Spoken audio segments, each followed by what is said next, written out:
Hey everyone, Nick here from another BookTube channel, and today I'll be reviewing My Heart is a Chainsaw by Stephen Graham Jones.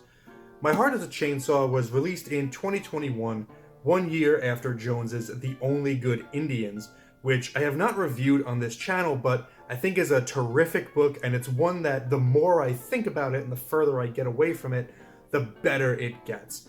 I had a similar reading experience with My Heart is a Chainsaw, but since I've finished this one, my estimation of it has gone down rather than up. Let's get into it. There will be a spoiler portion of this video near the end, and I'll give you a warning when that's coming, but for now, things are spoiler-free. Jade Daniels is obsessed with slasher movies, and not just the typical ones that you hear people talk about a lot, like Halloween, Friday the 13th, Nightmare on Elm Street. She is obsessed with slasher movies, and she'll find any opportunity to reference the obscure, lesser-known ones that the general population doesn't know about, like Just Before Dawn, or The Burning, or Popcorn. Friendless, and on the cusp of graduating high school, if she can get her last history credit, Jade starts the story at a pretty low point, trying to, herself in the middle of the lake. Jade survives the attempt and finds herself with a renewed sense of purpose as she believes a real-life slasher has come to the town of Proof Rock, her sleepy little mountain town in Idaho. When bodies start to surface in Indian Lake, Jade is convinced that she has to find and train the town's final girl so that she can be prepared for the inevitable showdown with the slasher. Jade's ideal choice for final girl is Letha Mondragon, a traditionally beautiful, intelligent, and wholesome new girl with a ridiculous name, whose wealthy family is gentrifying the other side of the lake by building vacation homes for their other well-to-do friends. To make things extra slashery, the homes are being developed right next to Camp Blood, called such because of a massacre that occurred there decades prior. My Heart is a Chainsaw is a deconstruction and then reconstruction of the slasher genre, a love letter in every sense of the word. I have very mixed feelings about this book. I think Stephen Graham Jones is a very talented writer, but I do find myself struggling with his prose at times. For both this book and The Only Good Indians, I found myself having to go back and reread sentences multiple times in order to follow the thread. In each reading experience, at around the 100-page mark, I was able to adjust, but it was certainly a challenge at the start. One thing I am convinced of after this book and Only Good Indians is that Jones knows how to surprise his readers. I can honestly say that I was never one step ahead of Jones at any point, and the story here went in unexpected directions at every turn. For the first 300 pages of this book, all the action here is pretty subdued, and it's a mystery whether or not there's even actually a slasher on the loose. Since Jade herself explains that she is not the final girl, the main action of the story occurs with her on the periphery rather than on the front lines, meaning we're seeing or hearing about these deaths at a distance with an unreliable perspective. Jade isn't being directly hunted by a killer, nor is she really hunting a killer back. She mostly just stays back and observes and has this endless internal monologue about how this scene fits into the slasher movie mold. On that note, this book is told completely from Jade's point of view, and that can be irritating at times, particularly in the first portion of the book. Jade spends a lot of time in her own head because she doesn't really have anyone else to talk to, and all she thinks about is slasher movies.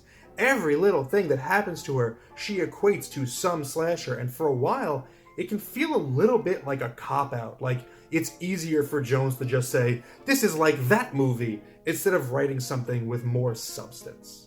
But this ends up paying off in a way once Jade does start to interact with more characters, particularly Letha Mondragon. When Jade finally confronts Letha and pitches her the concept that she might be the final girl, Letha very gently steers the conversation back towards Jade because she recognizes that Jade might need help and she might be afraid to admit it. Maybe this obsession with slashers started because of something traumatic that Jade never processed or dealt with in a cathartic way, and Letha offers to help with that. It's a sweet subversion of your expectations, and it's the moment of the book that makes you realize this isn't going to play out the way that you expect. I also don't want to imply here that Jones is implying that people who love horror movies are just traumatized children who never moved on. That's not what I or he is saying at all. It's just that in this particular story, there is evidence suggesting that Jade is like that. But while we're talking about subverting expectations, it's not all great here. I'm going to talk about this more in depth in my spoiler section in a minute, but for now I'll speak vaguely. The ending of this book did not work for me.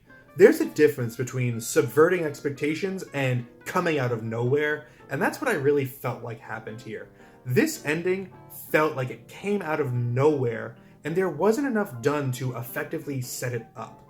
There's also a bit too much coincidence in the ending, and it feels at odds with the realistic tone that the majority of the book is establishing.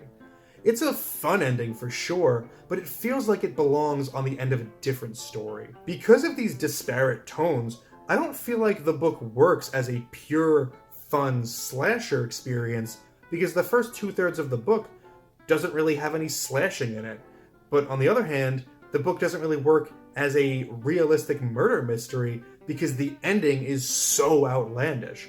The book is just at odds with itself. Okay, so now I'm going to go into spoilers about the ending and go into detail regarding why it didn't work for me. If you would like to skip ahead to my rating of the book, go to this time code here. So throughout this book, Jade makes mention of a local ghost story about the Lake Witch, a spirit of a girl who was killed many years prior who still haunts the lake. This is spoken of as kind of like a campfire story. There's no evidence to support it, it's just a fun local legend.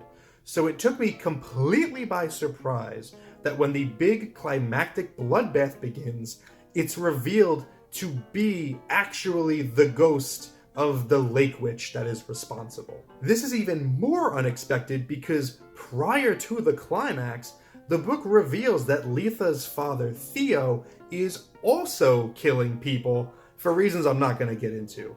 So it just so happens that in this tiny little mountain town, 2 separate slaughters occur, one natural and one supernatural, within 2 days of each other.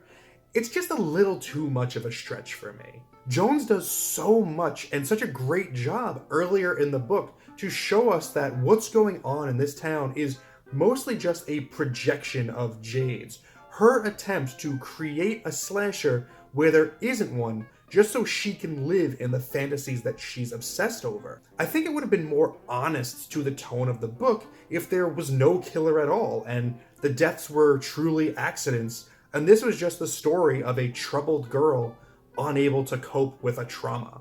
I also would have gladly accepted the slasher just being Theo and have Jade be vindicated by her obsession.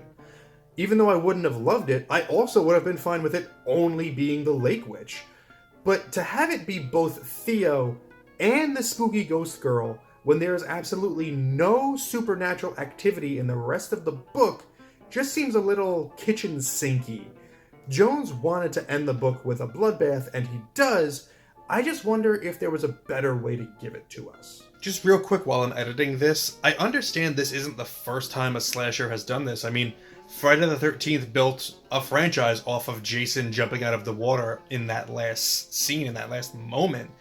But it just feels here out of place. Like in that movie, that's just like a sucky movie. Like Friday the 13th is a sucky movie that is all about just teenagers getting killed off one by one throughout its entire runtime.